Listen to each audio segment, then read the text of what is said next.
So the moment, right? And we think about that big moment and stand-up comedian, you walk out on stage. We're here on stage at the Stardome. Uh-huh.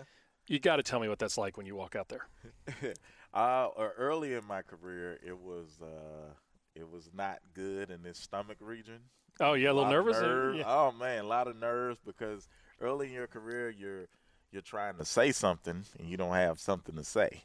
Yeah. So when you're new and you haven't been proven and you're trying to get consistent in your career, yeah, there's a lot of nerves, man, because you don't know night to night, are these people going to like me?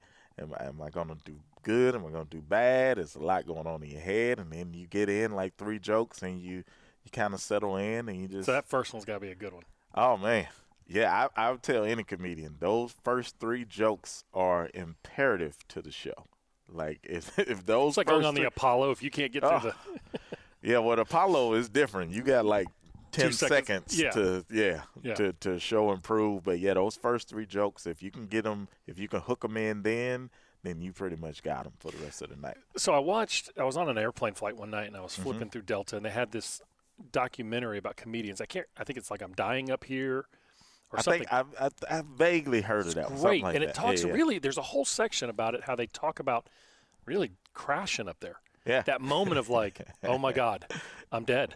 Like I got nothing. And it was big name comedians and that vulnerability it takes. Yeah. Now, do you still feel that way when you go out there? No, I'm 13 years in now, man, and if any comedian hasn't got their timing or know what to do or how to fix things by now, then you're just not a good comedian. You know, you're not a comic. I think after studying and doing it for so long, having that on-the-job training, I know what to do when I have a bad joke. I know what to say. I know what to do when the crowd is not into it. You know, all of that is just timing and experience, and you know, you just learn it over time. You have to watch yourself and listen to yourself. You have to watch other comedians. You have to study the craft. You have to study speaking in general. Like, there's a lot you just have to know about. Is it body language? Is it presence? I mean, I mean, obviously you've got guys like Stephen Wright who would walk out there and almost be embarrassed about who he was. Talk to me about like how you found that for you. Is it just natural or was it? Some of it is natural because I'm a people person, so I just love to relate to people. Which is probably unique for a comedian. Most comedians, yeah, it is. They're tortured souls. It is, man, because there's some dark, deep souls in comedy, man. But I liken it to a teacher. It's like when you walk into a classroom, you know, the teacher sets the tone. The teacher can't walk in and say, "What do y'all want to learn today?" It's like, no, just start teaching. And that's what it is, comedian. Like, just start joking. We're here to follow your lead. But if you don't captivate us, we're out. Yeah. So, you know, it's just like a teacher walking into that classroom. But I think with me over the years, I believe in the stories that I'm about to tell. You know, you have to believe it to make them believe it. And it's like, man, you tell a good joke when it's an absolute lie. But people come up to you after the show and say, "Did that really happen?" I'm like, "Yeah, that was a good story to tell right story. there." Yeah. I nailed that one, right? Yeah. What do you pattern yourself off of? If you were to look at the genre, the comedian genre, who do you look at and say, "Okay, that's my Mount Rushmore that you follow"? My Mount Rushmore: Chris Rock, absolutely, Chappelle, a little bit of Seinfeld. Probably some guys I shouldn't mention on your podcast because people are going to Google them. Yeah, it's fine. And they're going to be like, "Oh, my God." I just like storytellers, man, good storytellers.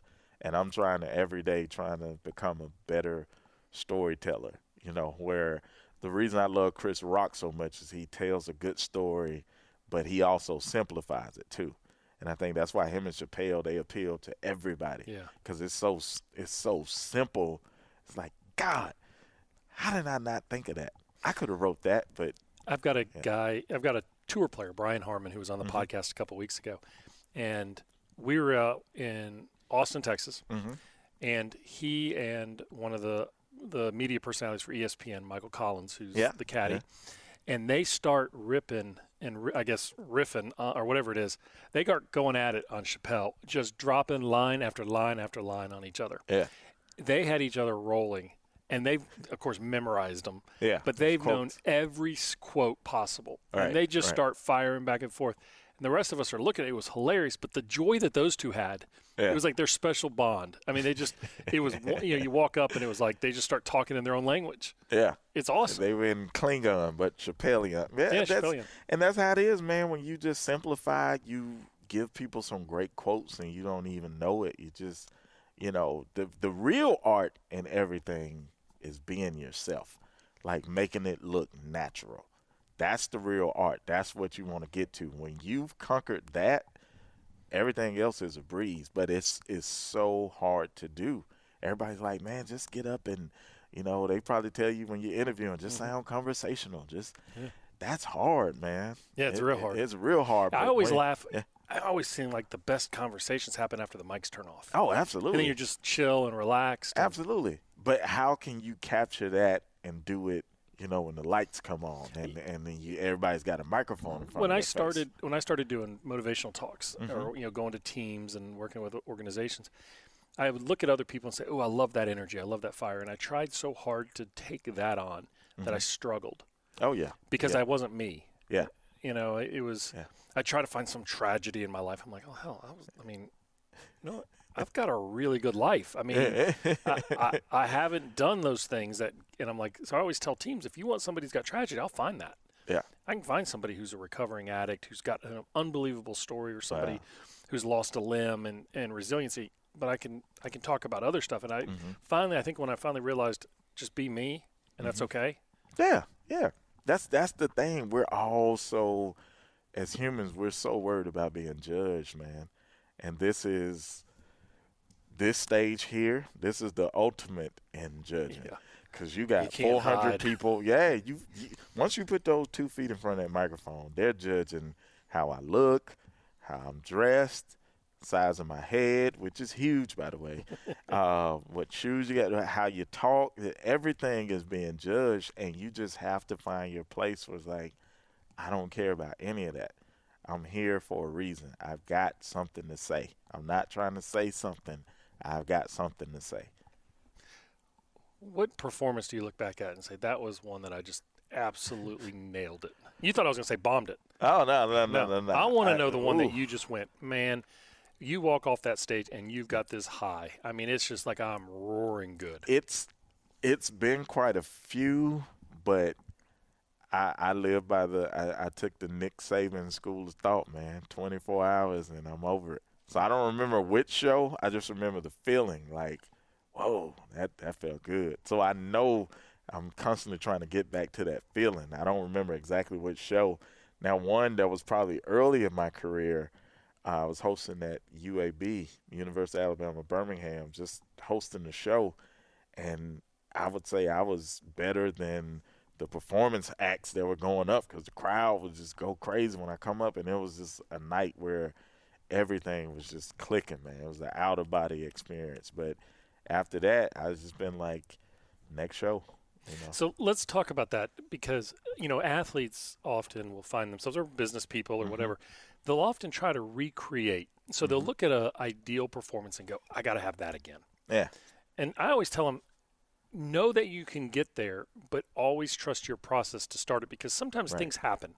Yeah. You walk out on stage and there's a feel. You look at somebody and they're really engaged with you. I went and gave a talk recently and I looked out in the audience and I should have known it was student athletes at 7 o'clock at night and half of them were asleep. Right. And I tried so hard. I'm like, I'm going to wake them up. I couldn't wake them up. And I get it. I was a former athlete. I would have been asleep too. Yeah. But sometimes it just clicks. So what do you do before you go on stage? What is your pre-performance routine? It varies, man, but usually I just try to do something regular. I look at Instagram, maybe talk to my fiance on FaceTime. I watch Bama clips sometimes. We're gonna get to that because I've heard that you're. I'm gonna make an assumption that you're kind of into Bama. Oh yeah, absolutely. Just a little bit, just a wee bit for 30 plus years. Yeah. So it changes, but as far as having a good show, all I do is prepare. I look at the jokes that I want to say, and I have an hour worth in my head, but then it's going to be some stuff that just flies on stage, and So once I feel like I know which jokes I want to tell, then I just go. I just make sure I'm prepared. How much ad lib? There's quite a bit, man. I would And say. then you're like, oh, God, go back and write that down. That was really good. Yeah. In an ideal situation, you would, but I never remember that stuff. It's like, because I'm terrible at writing stuff down. You should put a little recorder in your pocket. Yeah. Sometimes I do, but I got recordings that I have recorded I don't even listen to. Yeah, no. Yeah, because, I should probably go back, man. I'm sure there's some gems in there. But, preparation is always key. Always be prepared to do your part. If you're prepared, if you got your interview notes and, you don't know what kind of mood I could be in. But as long as you're prepared and you can sway the conversation back to what you want it to be, I think everything will work out. Have you seen the documentary on Gary Shandling? I haven't. I'm giving you some things to watch. Yeah, you are. You got my Netflix weekend. Yeah, so this one is just released on HBO. And Gary Shandling, I thought he was funny. I wasn't a massive fan. He was kind of like he kind of reminded me a little bit of a meaner, angrier Seinfeld. He was a little dry, this and that. But and maybe I was too young when he was in his heyday. Yeah. So they do this documentary talking about him and really how he transitioned to acting. Mm-hmm. But there's a scene where he is in the back room. Chris Rock's out on stage giving his talk about Nelson Mandela. What are they at? L.A., New York? New York. I think it was New York. That matters. Yeah. It matters? Yeah. Oh, it matters. Okay, we'll come back to that. And Chris Rock drops a line about Nelson Mandela gets out of prison and gets divorced. Yeah. And it was Shandling, Seinfeld, Kevin Nealon, and somebody else, and they just stopped and were like, "That's genius." Yeah. They were mesmerized. And Shandling comes in with all these notes, and he's like, "I don't know what I'm going to give tonight, but I've got them." And he starts putting it together like minutes before he goes on stage. Yeah, that's it. And that's what I told you earlier. They take something so simple, and every good joke that a comedian tells, another comedian's like, "How did I not think of that?" Yeah, that's so freaking simple. Mandela oh my God, how did I not? Yeah, and it's crazy, but that's how you have respect for other comedians and what they do. Yeah. You'll sit and watch some guys and just be like, "Oh wow, and this guy, he's got it." Yeah. Let me tear all this up. I gotta start from scratch. A good comedian make you do that. Yeah, I can imagine. There's a little bit of comparison that gets you. Oh yeah. Well, not really comparison. It's just it makes you self-analyze yourself. And it's not really about comparing yourself to them. It's just like, okay, I need to step up in this area. He made me pay attention to this in myself. So it's not, take him out of the equation. He's the oil light. He just told me that I need to, that's a good way to put it. that I need to pay attention to the engine. It's not even about the oil or the brand. It's just about me. So New York, L.A., major difference. Oh, absolutely. But, I'm sure North Dakota, places like that. You got to be prepared for everything. Oh, yeah. Now, the New York scene the focus is more on the writing. Really? So the guys that come from the East Coast, they're usually they're more witty. They're more detailed about the joke. They'll take one subject like table, and they'll give you a who, what, where, why, how. And out of the why, there's a who, what, where. It's very detailed. They come up in a system where it's about the writing and it's about the subject matter. As on the West Coast, it's about, number one, the entertainment value. The guy's a little more flashy, and everybody's trying to say something that gets a big ooh-wee from the crowd, or they trying to have a hot take and everything, which is cool, but it's very different. And it's when you hang out with the comedians, that same vibe, because on the West Coast it's very clicked up. Really?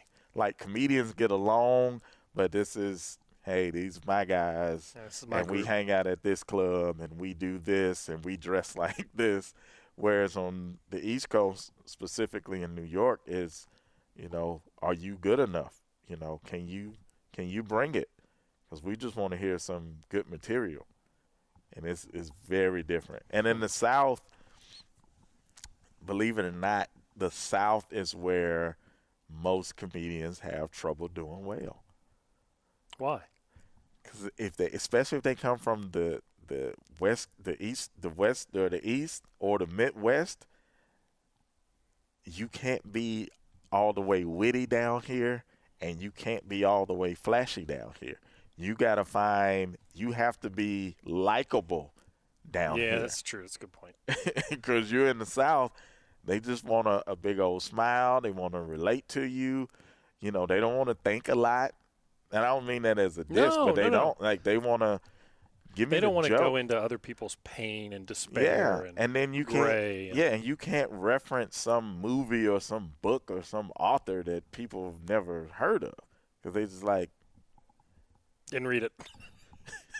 Was that a movie? Dude, we get guys that come through here all the time, and we're in the back just talking like comedians talk, and the East Coast and West Coast guys are like, oh, man, that room's so huge. And keep in mind, I grew up in this room, so I'm like, what?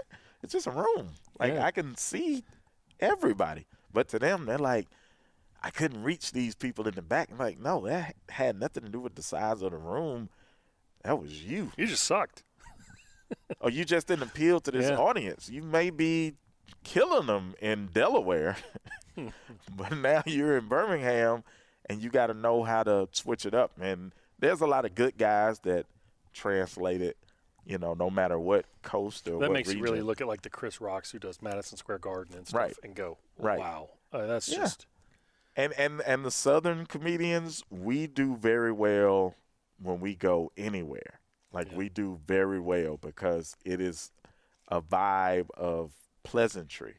Number one, the accent. Yeah. The accent is real calming. It's, it's relatable to everybody. It makes you think of like watching Andy Griffin or the Beverly Hillbillies. It takes you back to a different time, and everybody's just like at ease. And then when you have this accent, now this may be bad. The stigma is uneducated or whatever. That's the stigma that comes on. I'm just being honest. Hey, look, when I did my internship at Brown, when I first got there, the guy was like, you wear shoes? You have gators? Because I'm from Louisiana. Yeah. Because you have alligators in your backyard? I'm like, no, not in my backyard. 2 doors down, like around the corner. Yeah, they're back there. But right. It's so funny what people think about the South. But see, with us having the stigma of sounding or being uneducated, even though most of us are educated, there's less pressure. They're not expecting you to blow their mind. They just want to hear everything you say to them sounds like it's from another planet. And they just along for the journey. And then you sound so pleasant while you're saying it. How do you feel when you walk off stage? It depends. It depends. If it's a great show, then there's a feeling of euphoria where you're kind of like, okay, that's what I planned for. That was cool. If you didn't do so well, it's painful because you're forced to run through every joke that you messed up in your head. And every moment, these people have forgot about it. All they know is, I feel like I had a good time or I feel like I had a bad time. That's it. That's all they remember. But with you, it's, oh, my God, when I said this and it got quiet, why did I do that? And you're beating yourself up, but that's why you have to have that 24 rule, man. Like, you got to move past it. So let's talk about Bama since we came back to 24 hours. Obviously, you've had widespread adoption, admiration for your Bama videos. Right. They're incredible. They're witty. To your point, you look at it and go, oh, that's so simple. Yeah. But so well done. Yeah. But it's like, that's exactly what and if you haven't watched it and you're listening to this, tell us what you do, because it's better come from your mouth. It's better. It's really just me sitting on the couch, recapping the games, or pretty much just saying stuff that I thought during the game I was watching. I never have written a script for any video, and we've done 2 seasons worth of videos. No script, so it's legitimately what I'm thinking, and I think that's why it has such relatability to it. Because even when Auburn fans and Ohio State fans and Georgia fans come to the show, I'm like, what do y'all like about the videos? He said, dude, we're not Bama fans, but you act just like us. Oh, your LSU one is great with Orgeron. I get asked to do him like all the time, like do that impersonation. Yeah. And I thought it was okay. But to people, they were like, no, that's great. Well, it sounds normal to us. Yeah, of course. Yeah, no accent. So you've been a hardcore Bama fan. Absolutely. So this has got to be prime time for you. I mean, this is living in ripe time. Man, it is so much fun and so much pressure at the same time. Because when Bama's doing well, of course, everybody, will check, see what I'm going to say. But when Bama does not well, now they get an opportunity to let me know what they think. And that's the part you don't want to deal with. Like when Bama loses, I'm going to get ridiculed just as much as a coach, as a player, because now I'm attached as the biggest Bama fan. And I'm clearly not the biggest. I'm a big Bama fan, but it's got this Updike and those, exactly. So I don't know if you want that. Right. I don't know if you want that label. Yeah, I'm definitely not Updike-ish, but I'm just saying there's a few people willing to go to extreme lengths with it. And it's like I was driving down the road about a year ago, and some person has a license plate, Saban. Yeah. In Birmingham. It's not Coach Saban. No, absolutely Somebody not. went to the DMV and said, I'm so in love with this guy as a coach, I want my license plate to say Saban. And that's, Your last name's Smith. I'm not that fan. Yeah, thank you. But we got those fans. So it's the biggest fan could be debatable. Most recognized fan, I think, would be a little more reasonable. Yeah. Because the videos, 2 million hits a week, that's more than a lot of major TV shows. Yeah. So that's where the pressure comes in. Is that humbling? It's still it doesn't sink into me because I'm on the inside looking out. Yeah. So to me, I still live in Birmingham. I still go to Walmart every other day. I'm still in Zaxby's and Chick-fil-A and all of these people who probably just got free pub on your show. Yeah, please do. Yeah. So to me, it's just like I'm a people person. So when people ask for pictures, I never think I'm better than you or I got this or I'm known and you're not known. To me, it's just I'm using my platform. Now I can reach more people and I can be kind to more people and I can say nice things. And, it's just I can brighten this person's day just because they recognize me. That's the only thing that goes off in my head. I've never walked out and like all these women should be flocking to me, and it doesn't matter to me. It really doesn't. That's good because your fiance may be listening. Yeah, but I got engaged at the height of all of this. Yeah. Whereas the average guy may have just been, well, this is my opportunity. Yeah. Where y'all at? Come one, come all. Take a number. Yeah, it's never been interesting to me. Yeah. Have you had feedback from the athletic department? Oh, absolutely. Absolutely. I know they watch. Absolutely. I know they do because I'm there. Now, the original feedback was not so good, but they were right. So I'm able to take criticism when I'm wrong. That? Yeah. People started asking for T-shirts based off of the slogans we were saying in the video in the 2016 season when it kind of took off. And they were like, man, we love when you say Saban assistant. We love when you say gone Jalen and all of this. So I was like, man, maybe I can make a little money. So I think the first shirts I did, they said Saban assistant. And I printed up 50 just to see if they could sell. They sold out in like 7 minutes. And I said, oh, man.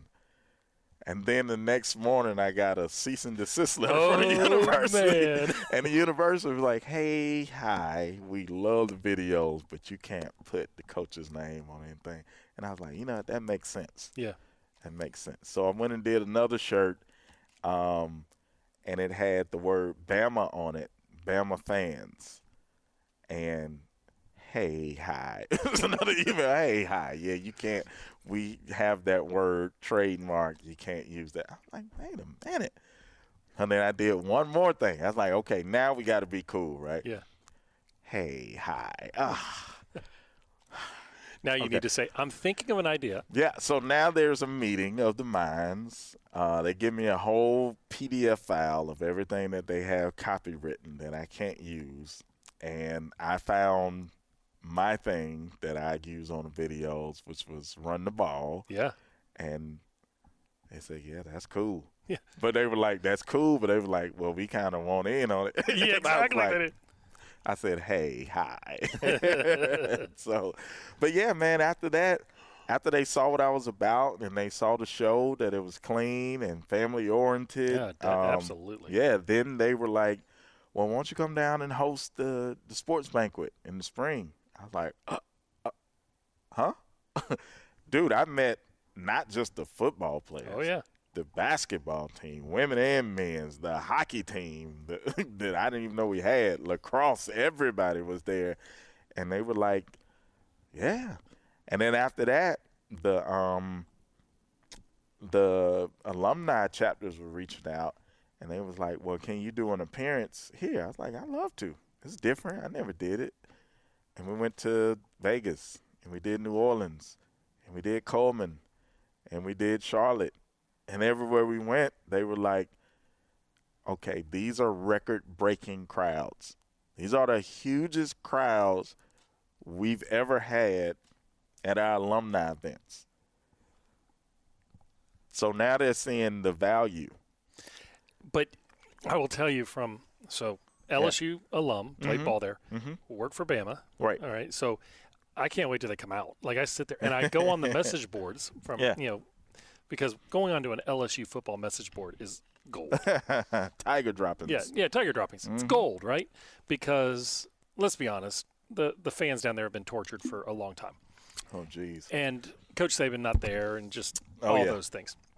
And no quarterback, is walking the fairway with a very prominent ex-LSU football player, and he looks at me and says, are we ever going to have a quarterback? Yeah. He's in the NFL, so he obviously played during this genre. Right. But people, what's so great about it is you say what people are thinking. Yeah. Like, and you capture it so beautifully. Yeah. And the timing is so great. I mean, I look forward to them. I'll tell you this, man. When you've spent all of your life waking up, watching game day in the morning, the 11 o'clock game, 2:30 game, 7 o'clock, whatever, it's all I know. Soon, Kirk Herbstreit's going to be wheels ups to your living room. I would love that. Yeah, I'm sure. I would love that. They were starting a little campaign to get me on the one of the Iron Bowls in 2016, and the fans have just been great, man. It's been all love. Of course, there are some people that'll say different things, but I don't even have to worry about it. You know how Beyonce has like the beehive that just handles everybody on social media? I got a little group too, man. I call them the Maniacs. Maniacs. Like if you say something bad about me, they will just jump on you, and I shout them out all the time because they're really cool, man. They keep me out of prison. It's awesome. That's good. Has Coach Saban said anything? No, and I get asked that. I've never met him. Okay. I haven't met him. I do know somebody told me that his daughter Christian watched the videos, and I met Miss Terry, which is really who I want to meet. Yeah. I love Miss Terry. I met her at the banquet that I hosted, and she was really nice. But I haven't met Coach Saban. Yeah. Coach Cochran follows me on Twitter. Chris Stewart follows me on Twitter. He's very, very nice. And Eli Gold. I met Eli at the SEC Media Days, and it was real brief. And I ain't going to say he shoved me off. He was headed one way, but I'm like, dude, it's Eli Gold. Right. I got to get a picture or something. Which for people not in this area, he is the legendary voice of Crimson Tide football. Right. So I see him, and he's like, I said, mind if I get a picture? And he's like, really quick. And I'm kind of hurt, like, oh, he's shooing me off. Dang. And then fast forward to this year, I think they were having the 90th anniversary for Legion Field, and I got invited, and he was there. And I was like, I'm not asking for a picture this time because he's not going to hurt my feelings. And Eli was like, hey, what's up, Jermaine? Haven't seen you since SEC Media Days. I said, what? You remember? What? He called me by my name and he remembered. Dude, I'm starstruck. Respect goes up. Oh my goodness! Yeah. But I'm still starstruck. I'm just a fan. You are a fan. That's what's so good, though. Yeah. Because it goes back to authenticity, right? I mean, to be a great comedian, you have to be vulnerable as hell. Absolutely. So you better get to that authentic point. Yeah. Because people will see that. They'll see right through it. You and I connected on social media and went back, and I was very impressed with the boiling points that we have in our society today. Oh my goodness! Yeah. You're not afraid to go out there. Yeah. But I've learned, though, to do it in a different way, because sometimes you feel like I got such a good point. I'm about to make such a good point, and everybody got to be on board. You find out, nobody cares about your good point. They care about their good point. Yeah. So what I try to do is now just listen more. Listen to when you really listen to what people are saying, you can learn so much. I think one of the first times I think the big thing was about the Confederate statues and the flags. And, of course, being an African-American here in the States, I feel a different way about it than people who support it. And it's easy to say, no, man, that's just racism. That's all that means, and slavery, and I hate it. But then I started listening. I was like, wait, what do you like about the flag? And I heard so much different stuff. And even my black friends that follow were like, I didn't think about it like that. To some people, that is a big part of their heritage.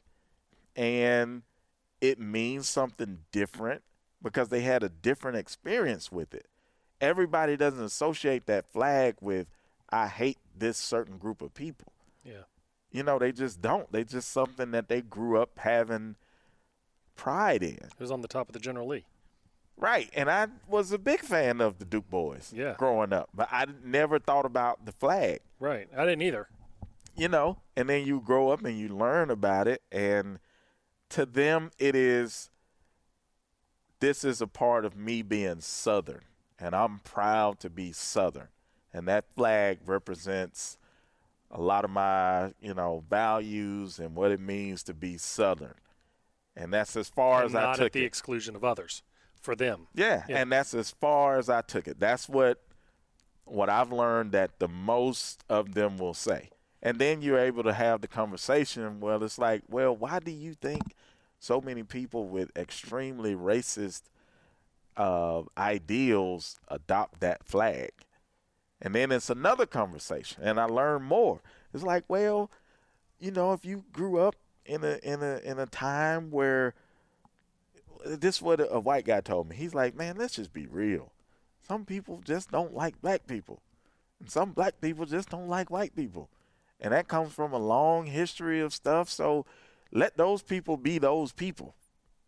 Put them in one box and put us in another box. And I said that is absolutely fair. Yeah, those 5%, stay over there. This is absolutely fair. Yeah. Because when I was in high school, I had a pick. I had an afro at one time. Definitely don't have one now. But it had the little fist on the bottom. It would be nice if we could still have one. Yeah. My pick had the little fist on the bottom, little black fist. And to me, that was just empowering to my community. Like, it was never an anti-white or anti-group thing. It's just that, look, we've been through slavery, we've been through Jim Crow, we've been through civil rights, and we're still proud to be who we are. Mm-hmm. If anything, it's about love. But to other people, they'll look at that fist and say, oh, you hate me. No. So when I looked at that, I had to look at different symbols that they like. And just because I didn't like them and I didn't understand them doesn't mean that I should not listen to them. I'll listen to anybody.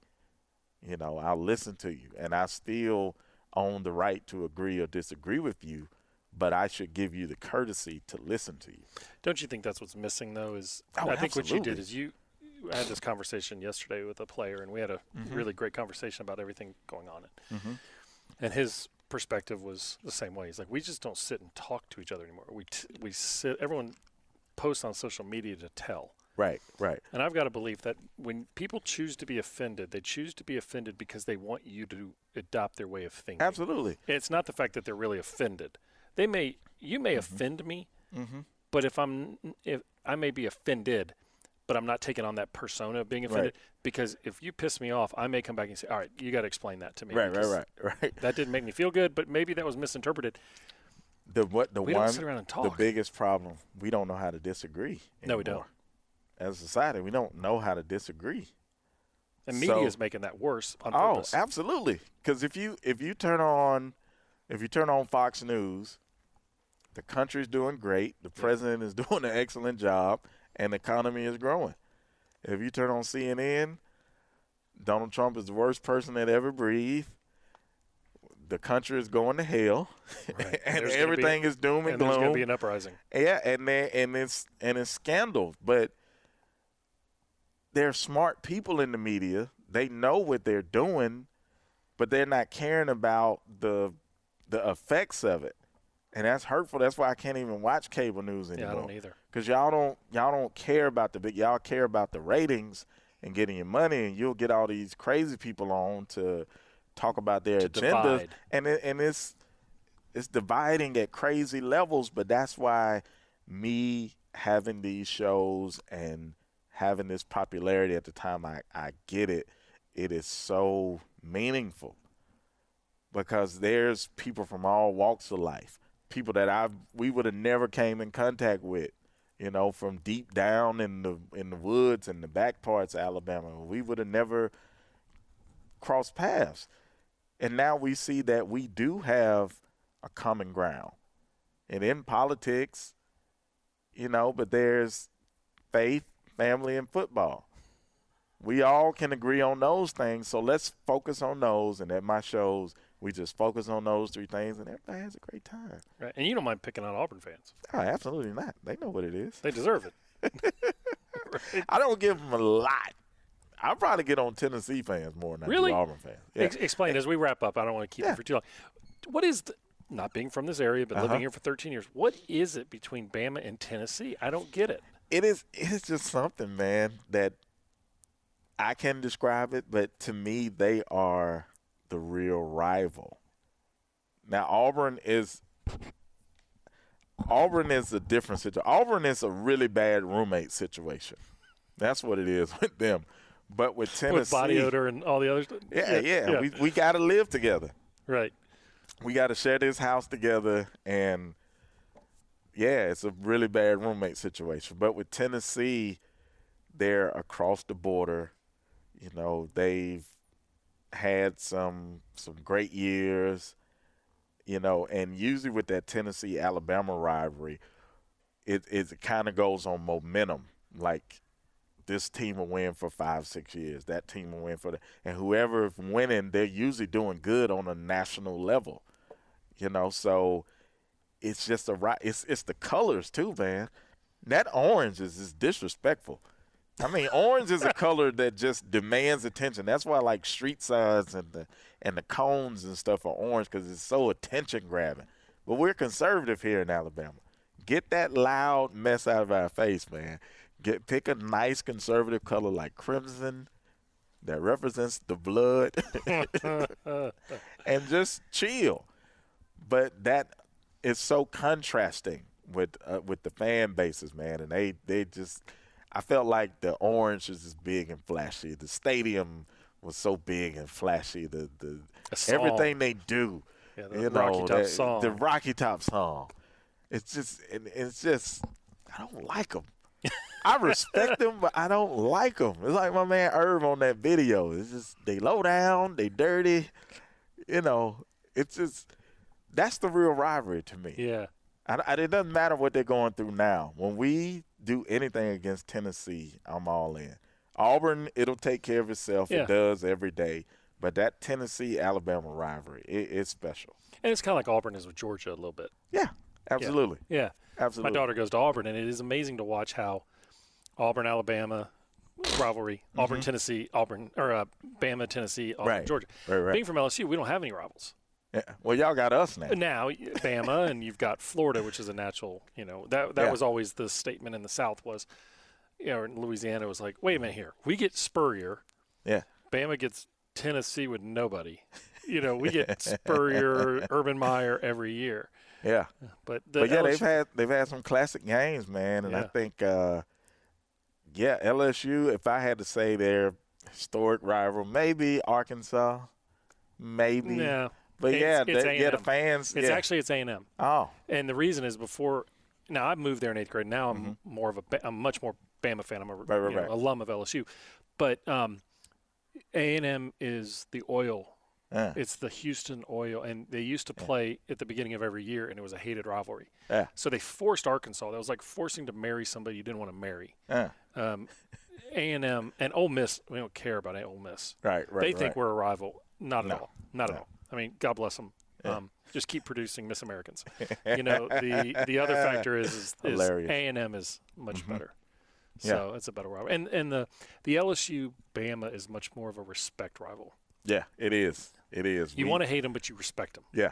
And we know every year that game is going to test you to ridiculous length. I think that those two games during the 2011 season were those games define what the rivalry is about. Like an overtime game with no touchdowns. And exhaustion. And then the rest of the country was like 24 NFL players. Yeah, the rest of the country that was so boring. We were like, are you kidding me? Dude, that was great. I watched football. I watched that game in the air with Ruben Studdard. We were coming back from Atlanta, and we refused to turn off the phone because it was in the fourth quarter, and we flew all the way back trying to get a signal.